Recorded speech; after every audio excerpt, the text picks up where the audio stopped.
Jean-Marc Daniel, bonjour. Bonjour. Professeur à l'ESCP, vous avez publié les nouvelles leçons d'histoire économique, dette, inflation, transition énergétique, travail, chez Odile Jacob et Augustin Landier. Bonjour. Professeur à HEC.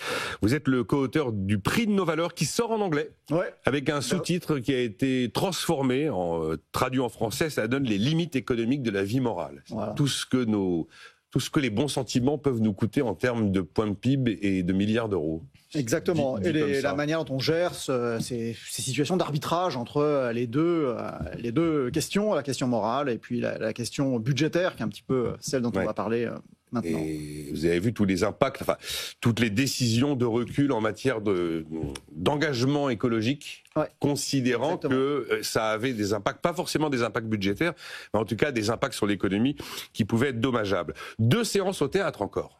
Oui, lundi prochain et le lundi suivant, donc le 30 juin et le 7 juillet au Théâtre de Poche. La causerie. Où va l'économie ? À quoi faut-il s'attendre ? D'ailleurs, on va essayer d'en débattre. Et les impôts menacent. Donc, mais ça, les impôts, on y aura droit. C'est atroce. Même les anti-sadofiscalistes sont convaincus que les impôts sont pas de notre porte. Il y a une forme de résignation. Mais vous l'avez écrit aussi, je crois. Non, c'est pas vous qui avez écrit. De toute façon, attendez-vous à ce qu'ils arrivent. Oui, j'appelle à une baisse des impôts, mais je constate qu'effectivement, le sadofiscaliste est plus actif que jamais. Et je rappelle dans ce spectacle que impôt et imposteur, c'est le même mot. Je sais que certains contestent quand je dis ça, mais c'est pas moi qui dis ça, c'est Jean-Jacques Rousseau. Et donc, Jean-Jacques Rousseau n'est pas un stipendié de Goldman Sachs. C'est quand même un représentant d'une pensée proche des intérêts populaires. Et certains qui sont moyennement d'accord avec cette définition disent que le imposteur, c'est celui qui postait, en fait. C'était le messager. Oui. Mais moi, je me prononce pas sur l'étymologie. Je dis Jean-Jacques Rousseau le dit dans l'article sur l'économie qu'il a écrit pour l'encyclopédie, et il le rappelle à plusieurs reprises, notamment dans sa lettre d'Alembert, où il fait un assez long passage pour expliquer pourquoi impôt et imposteur, c'est le même mot. Théâtre de Poche, la dernière, le 7 juillet. Absolument. Il va falloir nous trouver une super idée de thème pour le 7 juillet. Jean-Marc, il reste des places. Donc, il reste des places. Pour le 30 juin, ce sera l'anniversaire de Frédéric Bastiat, donc j'ai un thème naturel qui apparaît.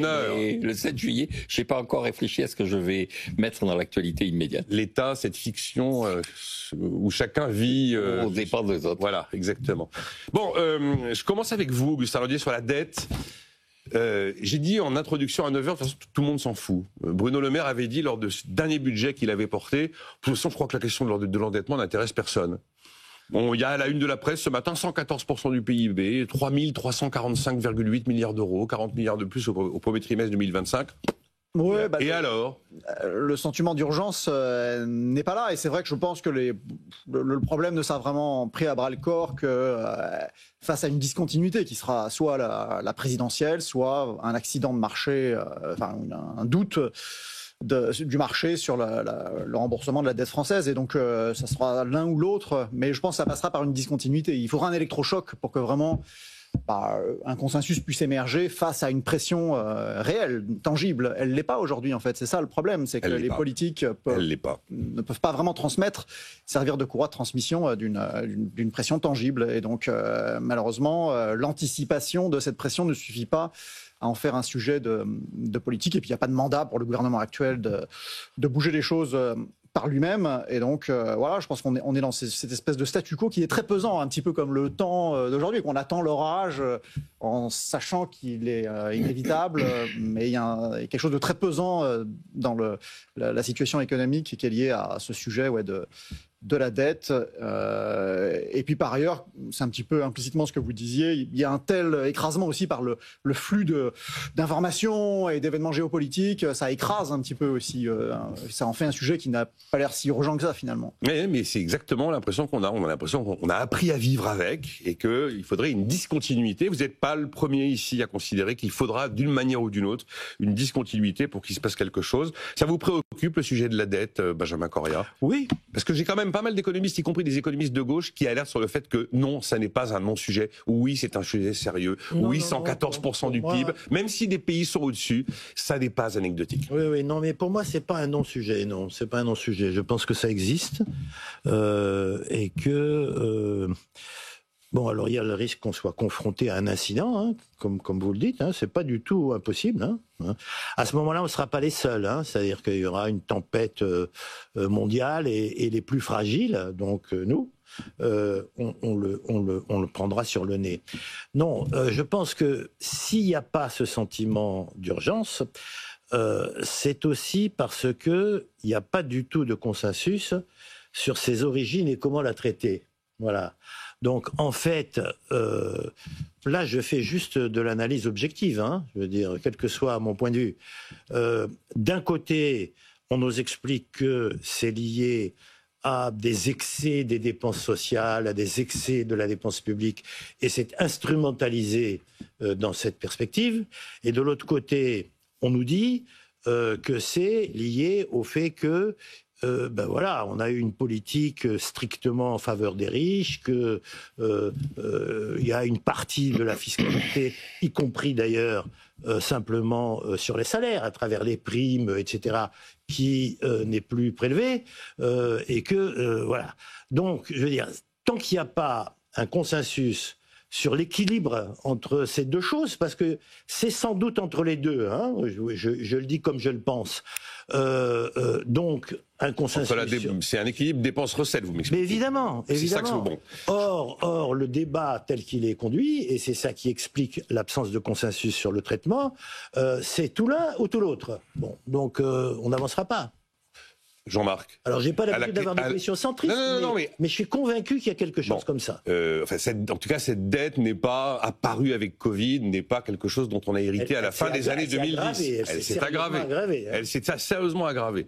Est-ce que ça commence à vous inquiéter? Ah ben moi, ça m'a toujours inquiété. Est-ce que vous souhaitez l'incident de crédit pour qu'au moins les choses bougent? Alors, je ne souhaite pas l'incident de crédit. Ce que je constate, c'est qu'effectivement, historiquement, les pays qui se sont le plus réformés et qui ont eu le courage d'aller dans un redressement significatif des comptes publics l'ont été en fait sous la contrainte. Ce courage a été imposé. C'est-à-dire que on parle souvent de Margaret Thatcher. Margaret Thatcher, elle intervient après la mise en tutelle du FMI du Royaume-Uni et sa campagne électorale à l'époque. Elle n'a pas de programme. Le seul programme, on voit des affiches où on voit 3 personnes qui arrivent à Heathrow avec en dessous IMF. Never again. Donc, plus jamais ça. Et alors, un certain nombre de gens commencent à dire, effectivement, le FMI va nous menacer. On voit bien qu'en réalité, le rôle du FMI... Non, c'est pas le FMI. Voilà. Concrètement, on voit l'image qu'il y a derrière. On voit l'image, le FMI vient pour régler des problèmes de déficit extérieur. Notre déficit extérieur, il est noyé dans les excédents de la zone euro. Donc, on a une chance qui est que la zone euro nous permet normalement nous protège. Et donc, on pourrait essayer d'utiliser cette protection pour améliorer notre situation. La deuxième remarque que je ferai, c'est que moi, j'ai toujours été surpris qu'il y ait une position sur certains hommes politiques se réclamant de la gauche pour défendre la dette. La dette, c'est aussi transfert vers les gens qui détiennent les titres publics une partie des impôts payés par l'ensemble de la population. Je rappelle qu'en face des 3300 milliards de dettes, il y a des intérêts qui ont été versés. En ce moment, ils s'augmentent considérablement. Il y a 2500 milliards d'euros qui ont été versés sur la période où on a accumulé 3300 milliards d'euros de dettes. Et dans ces 2500 milliards d'euros, il y en a à peu près 1000 milliards qui ont été versés à des investisseurs étrangers. Notre situation à l'heure actuelle de déficit extérieur est nourrie aussi non seulement par le fait que la dette publique maintient un pouvoir d'achat qui est un pouvoir d'achat, alors on peut dire un pouvoir d'achat des riches parce qu'on ne paie pas assez d'impôts, un pouvoir d'achat des gens qui bénéficient de l'État-providence. En tout cas, ça maintient un pouvoir d'achat qui correspond effectivement à notre déficit extérieur. Mais notre déficit extérieur aussi, il est nourri par le fait que pour s'endetter, on va chercher des investisseurs étrangers et on rémunère ces investisseurs étrangers. Et donc, je pense qu'il y a un effort à faire de redressement. Et ce redressement, il passe moins pour moi par une augmentation des recettes que par une augmentation de la base taxable. On en reparlera. Vous avez évoqué la base taxable, augmenter le taux d'emploi. Augmenter le taux d'emploi, augmenter le nombre d'heures travaillées. Vous l'avez évoqué là tout à l'heure dans la présentation de l'émission. On est quand même le pays qui travaille le moins de tout l'OCDE. Est-ce que la solution, c'est pas d'augmenter davantage la quantité de travail? On va en parler. Si on était plus à travailler, le chiffre serait complètement différent. Et puis s'il n'y avait pas les 35 heures, on ne serait pas dans la situation dans laquelle on est. On est quand même 26e sur 27e en chômage en Europe. Bon, donc je veux dire, c'est ça la vraie statistique dont il faut discuter. Pourquoi le chômage n'a-t-il pas reculé en France alors que ça s'est présenté comme le succès parce que tout le reste est un échec du macronisme. C'est ça la vraie discussion, on va la voir tout à l'heure. Non mais allons-y, vous êtes dessus, allons-y. Bon, voilà, c'est ça. Le taux de chômage a baissé sous Emmanuel Macron. Oui, il a baissé, mais il a baissé beaucoup moins en France que partout ailleurs en Europe. C'est ce qu'on dit jamais. Je me désespère depuis des années à l'idée que le chômage structurel français, c'est 7. Et que le plein emploi français, c'est 7. Oui, alors que le plein emploi dans une nation correspondant à peu près à nos critères, c'est plutôt 4,5. Oui, mais bon, alors pourquoi ça ne fonctionne pas? Le truc sera multifactoriel, évidemment. Je pense que la France est victime d'une double peine dans la matière. C'est-à-dire qu'on a mis en place des politiques dites de redistribution du travail, réduction du temps de travail pour lutter contre le chômage. Et donc on est dans cette situation où on n'a pas résolu le problème du chômage, on a toujours un chômage qui est plus important que partout ailleurs, et les gens qui travaillent ne travaillent pas assez. Et donc on a une véritable attrition de notre croissance, on a un véritable appauvrissement parce que on ne travaille pas assez et les gens susceptibles de travailler ne sont pas soit au travail, soit mobilisés comme ils devraient l'être. Donc je pense que la bonne réponse, ce n'est pas de continuer dans cette orientation qui consiste à dire la baisse du temps de travail est une réponse au chômage, c'est de augmenter la durée du temps de travail et se poser la question de savoir quelles sont les politiques qui marchent en matière de baisse du chômage. Et les politiques qui marchent en matière de baisse du chômage, bon, il y a l'incantation à la formation et puis il y a la réalité qui est l'évolution du coût du travail. Pour qu'il y ait des employés, disait Manuel Valls, il faut qu'il y ait des employeurs. Et donc le véritable enjeu, c'est d'alléger les contraintes et les prélèvements sur les entreprises pour qu'elles soient à même de recruter. Et tout travail mérite salaire, mais tout salaire mérite exige travail. Disait Yvon Gattaz. Augustin, par rapport à ce qu'on se dit sur... Et il faut... Alors, supprimer les 35 heures, je crois que on arrête de rêver, Jean-Marc Daniel. Oui, je crois que ça n'arrivera pas. Un slogan. Bon, c'est pas un slogan, c'est un remède. Il y a des ministres de droite depuis je ne sais pas combien de temps et aucun ne touche à ça. Par contre, on l'a contourné. Il y a des contours qui ont été installés de 36 manières. Vous le savez parfaitement. Certains seraient capables d'arriver en 2027 en proposant du 37 payé 37. Ça fait partie des pistes possibles. C'est le sujet. Le taux, et ça nous amènera à la réforme des retraites, probablement. Bon, le nombre d'heures travaillées par habitant. Ouais. Pas assez de rameurs. Pas assez de rameurs, c'est beaucoup plus le taux de participation de la population au marché du travail que le taux de chômage, je pense, qui est le problème. Sur le taux de chômage, il a atteint un niveau, effectivement, je pense qu'il y a des aspects un peu structurels. Les gens bougent pas facilement en France. Ils prennent le temps de chercher un emploi qui va pas trop remettre en cause leur localisation géographique. Oui, le logement est un sujet aussi. Bon, il y a un chômage frictionnel qui est un peu plus important qu'ailleurs. Il en reste pas moins. On n'est pas dans une situation où les gens ont peur du chômage, comme c'était le cas dans les années 90. Moi, je me souviens très bien de cette période où des gens diplômés avaient peur de se retrouver vraiment sur le carreau. C'est plus là, ça. Donc, ce problème-là, il est un peu réglé. Et en revanche, la participation de la population au marché du travail est trop faible. Comment changer la donne là-dessus? Et moi, je suis partagé. C'est-à-dire que ce que j'arrive pas à vraiment comprendre, c'est s'il y a une espèce d'aspiration singulière de la population française à travailler peu, à tout faire pour finalement passer moins de temps à travailler, ou est-ce qu'il y a une sorte de malentendu, en fait, et les gens sont malheureux au travail, ou ils pensent qu'ils peuvent tirer un peu plus le bout de gras de leur côté. Mais il faut vraiment qu'on arrive à converger un petit peu sur quelle est l'aspiration un petit peu commune de la population sur ce... Concrètement, il y a des gens qui proposent de supprimer 3 jours de congé. Est-ce qu'autour de cette table, moi je pense que c'est une bonne piste. Est-ce que vous pensez que c'est une bonne piste? Est-ce que vous pensez que c'est une bonne piste? Il faut voir ce que la population pense. Mauvaise piste. Faut voir, alors, mauvaise piste, dit Benjamin. Expliquez en 2 mots. Et puis, après, est-ce qu'un sondage suffirait pour répondre à la question? Bien sûr. Quoi, c'est pas une bonne... Mais bien sûr que c'est une très mauvaise piste, parce que voilà pourquoi on n'arrive pas à réduire la dette, parce que tous les indicateurs qui sont mis sur la table, ils sont exploités dans des directions qui sont toujours les mêmes, qui consistent à attaquer le travail.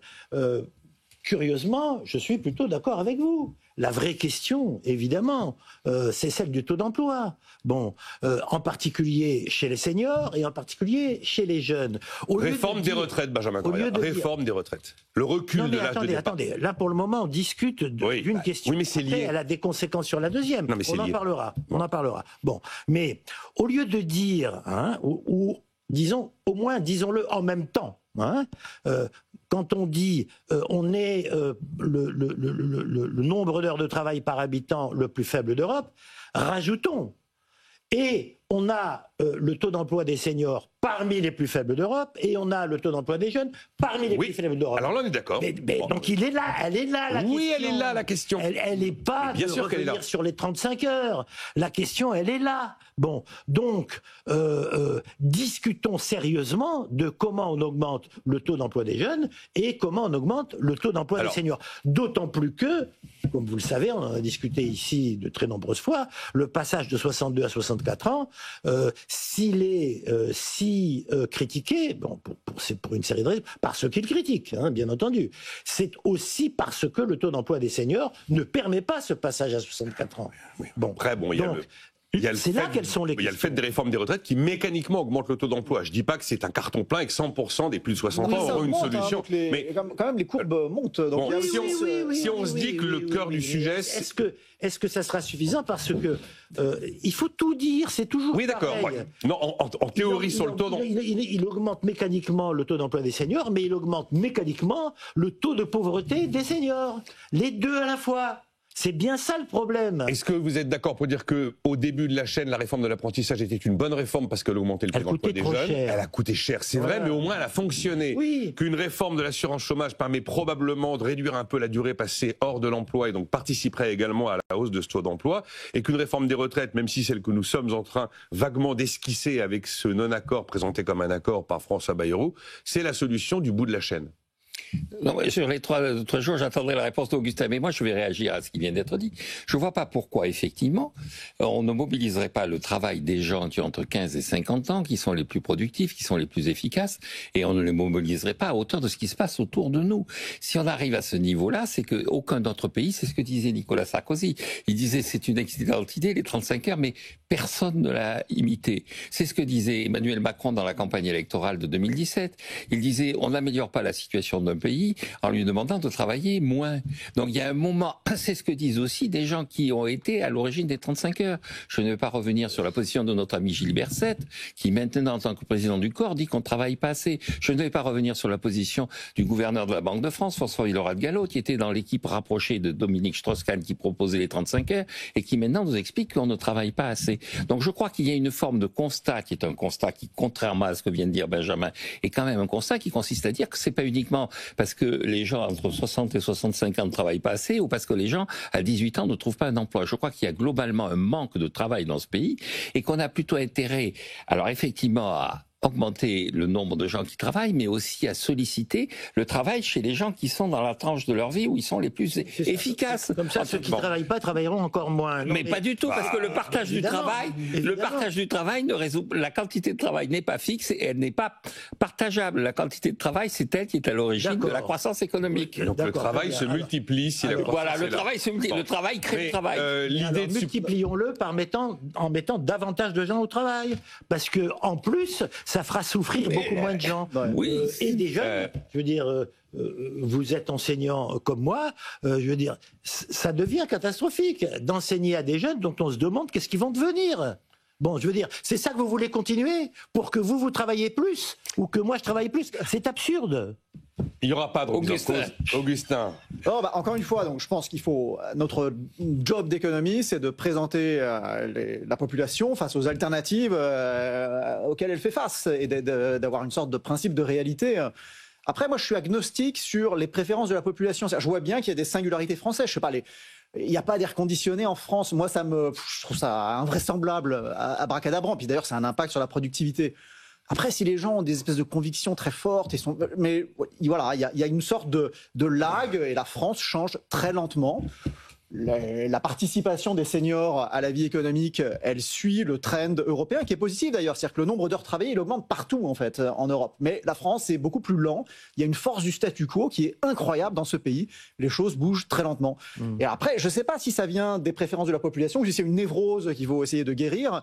Mais ce que je vois, en tout cas, c'est que je connais peu de gens qui sont prêts à raboter sur leur temps de vacances. Les gens ont organisé leur vie pour avoir tout leur mois d'août dans à la campagne. Les gens vivent comme ça. Ici, les Américains vivent pas comme ça. Effectivement, à New York, au mois d'août, ça bouge à fond.